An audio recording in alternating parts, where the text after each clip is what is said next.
nous avons des informations importantes à vous donner concernant les produits qui sont en vente dans ce magasin Carrefour, afin que vous puissiez faire vos courses en toute sécurité.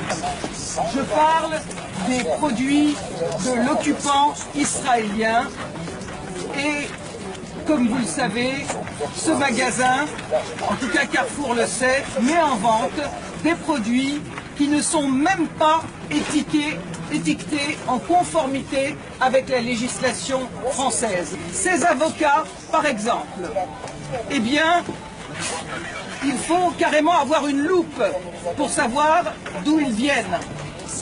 Contrairement aux avocats du Mexique, pour lesquels il est indiqué sur l'ardoise, comme l'exige la loi Origine Mexique, en caractère aussi gros que le prix, eh bien pour ces avocats-là, sur l'ardoise, figurez-vous qu'en face d'Origine, il y a marqué « Voir emballage ».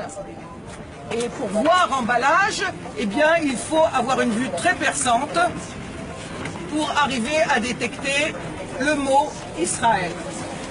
Et si vous regardez ces pomelos, il est écrit « Regardez l'emballage pour voir d'où ils viennent ». Et il faut vraiment, comme l'a dit ma camarade, avoir une loupe pour voir écrit dessus « Israël ». Ce n'est pas écrit sinon. Et l'État d'Israël viole les droits des Palestiniens tous les jours, maltraite des enfants, arrête des enfants, arrête des adultes, assassine. Ils font une information. Les Palestiniens n'ont plus la possibilité de cultiver leur terre dans la vallée du Jourdain. Mais il y a d'immenses colonies agricoles dans cette vallée qui produisent ces dattes. Ça, c'est la direction qui peut vous permettre. Bien sûr, il n'y a pas marqué Israël dessus.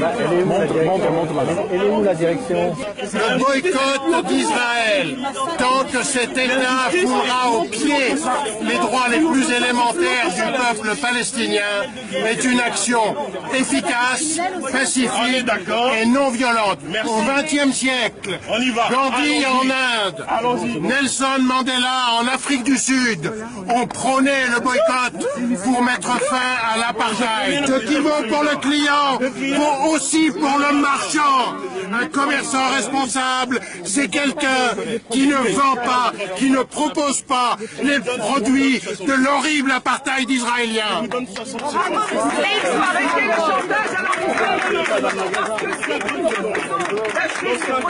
Ça n'a rien à voir avec la religion, même si Israël attaque régulièrement l'esplanade des mosquées et la mosquée El-Aqsa pour faire croire qu'au lieu d'un vol de terre, c'est un conflit religieux. Eh bien, il faut que Valls et le CRIF arrêtent de mentir et de faire croire que tous les juifs sont d'accord avec la politique criminelle israélienne. Ils ne sont pas invités sur les plateaux de télé et en plus, ils sont pourchassés ici en France et en Israël par cette fameuse démocratie qui emprisonne les dissidents, les juifs israéliens qui refusent par exemple, comme cette courageuse Tahir Kamener, qui est en ce moment en prison, qui a 19 ans, qui refuse de servir dans l'armée d'occupation. Et aussi, vous avez Ezra Naoui, qui est un Israélien juif qui est en prison à l'heure actuelle en Israël parce qu'il milite dans des associations de défense des droits de l'homme et des droits des Palestiniens